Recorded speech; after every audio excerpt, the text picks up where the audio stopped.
Welcome. How are you doing? I hope you're doing really well. I want to talk to you about cultivating your strengths, cultivating your natural virtues. Within modern psychology, there has been an emphasis placed on psychopathology, that which is defective or wrong with the individual. In fact, there is the diagnostic statistical manual that psychiatrists and psychologists use to label individuals with diagnoses, which really is largely useful for insurance companies for billing purposes.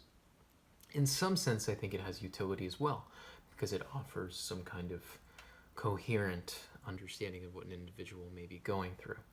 But it does lack validity and reliability. So I find that this model is deficient. It doesn't quite tap into what I've learned about human emotion so far. So to kind of summarize what I've learned so far, it is that emotion is a signal to teach us about what we should do in the future, how we should think about the future more generally.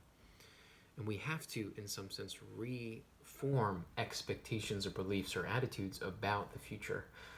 And it's really our negative emotions that send us signals about what it is that's going on so that we can do that hard work of talking to others, writing, making sense of really who we are in terms of the future self in relationships as well.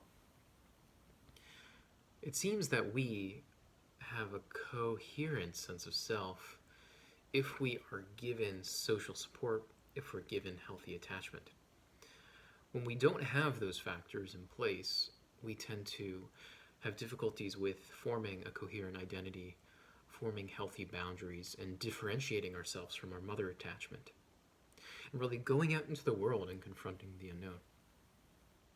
So for me, as a future clinician who is very excited about doing talk therapy, I have found that what I am inclined to do, my approach, is largely oriented towards something like positive psychology, looking at the individual's capacity to overcome whatever it is they're dealing with, whatever suffering they're dealing with. And if they don't have a coherent identity, to form one. If they have poor attachment, to learn the skills of healthy attachment.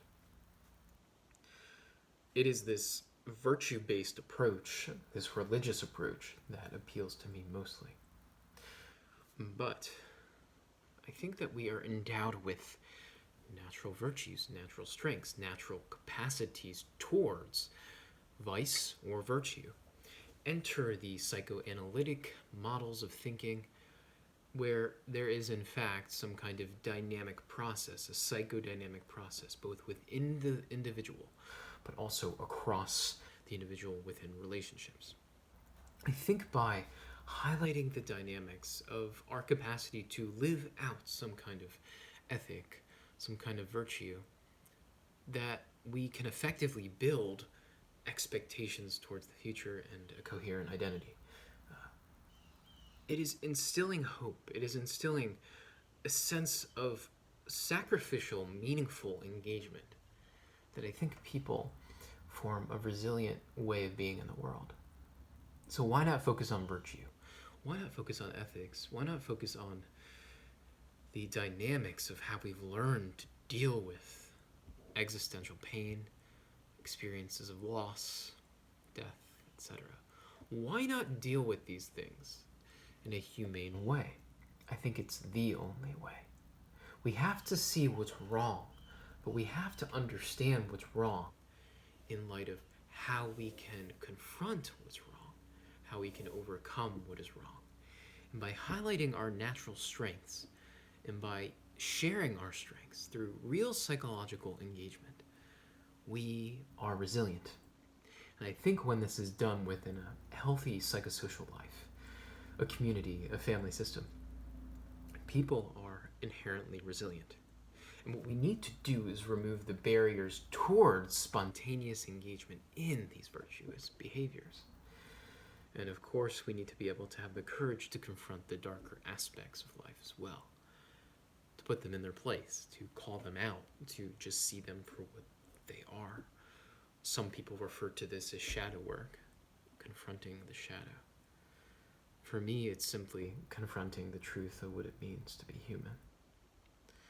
We aren't naturally good, and yet we should strive to make sense of life, to be good. So I would love to know what you think. Let me know. See you later. Bye.